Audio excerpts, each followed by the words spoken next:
I'm Erik Odeldal. I'm the design director on Mirror's Edge Catalyst. Go on, girl. Save us all.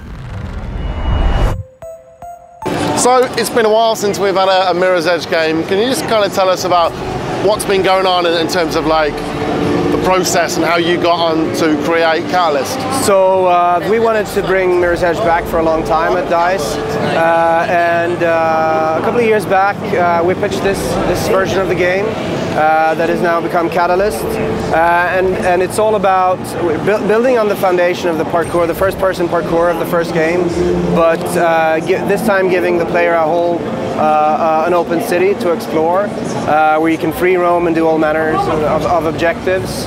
And also what we've chosen to do this time, we're launching, this is a reboot, so we're not following the story events of the first game, but rather focusing on Faith's origins and how she becomes, a great heroine in this world. What was the reason for going that route as opposed to doing like a direct sequel? I think the main reason is we had a very specific story we wanted to tell, but we also had a very specific world we wanted to create. So the first game is a bit sparse in detail about the world, but it's very clear on its themes. The whole surveillance state, the police are after you, all that stuff, and Faith's role there. So we're kind of building on that, but we've created this rich lore and long history of this world that we're basically, and we use that to populate the city. There are characters that the important characters you get to meet and interact with. So we just wanted to build something really rich and something place to really dig into. So it's an open world. There's no load times. It's all seamless, right? Yeah. So the city is just one giant level, and you can play through it all. There are no loading times. You can enter these massive interiors, and then you can come out again, and there are no load times in between or anything.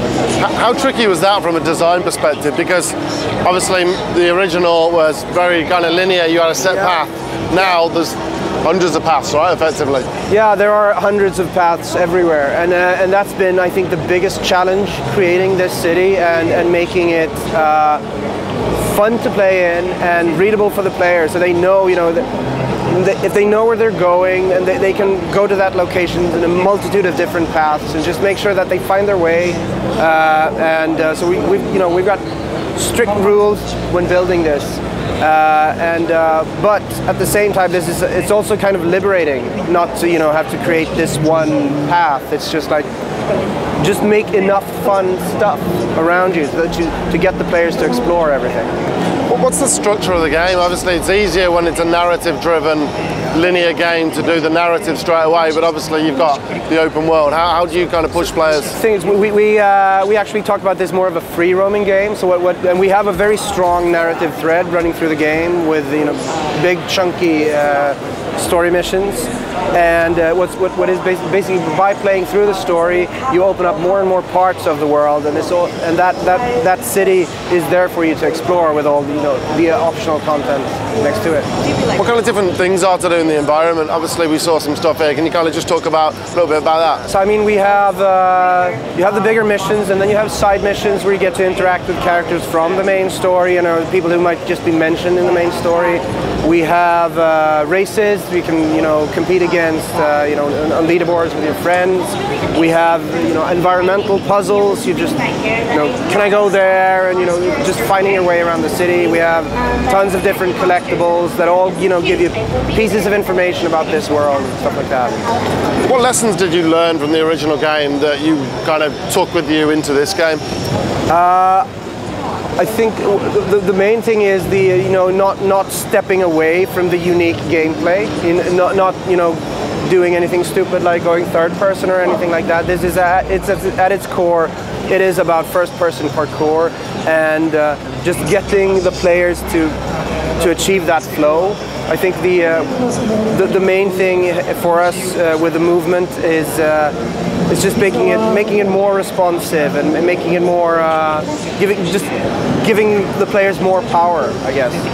can you still complete the game without picking up a gun like you could in the original? So the thing is, Faith she doesn't even have the option to pick up a gun in this game. Okay. Enemies will be shooting at you, but you won't even be able to pick up their guns. It's all about fists and feet. So the combat system is completely redone, and it's incorporated now into the actual free-running movement. So stay in flow, keep chaining moves, and get really up close to the enemies, and then efficiently take them out. So that's what you do. What was the reason for it? Because obviously you had the guns in the original. Did you think they took away from the game somewhat when people actually used them? So what we wanted to do in this game is basically we didn't want to take away. We didn't want to stop the player. You know, we didn't want those flow breakers. Flow breakers do happen. You know, it's still a game about skill and about mastery. So of course things will break your flow. But this particular the shooting in the first game is something that we felt that we're going to step away from, and we're going to try something different. So we've been doing that, parkour first-person melee fighting. So the presentation I saw yesterday, there was a mention of gadgets. Is that the alternative now, the gadgets you can use on the fly, right? So yeah, we're not talking specifics about gadgets right now, but we've been adding gadgets. So Faith will get access to a number of different gadgets throughout the story. And what they do is that they basically add on to her moveset.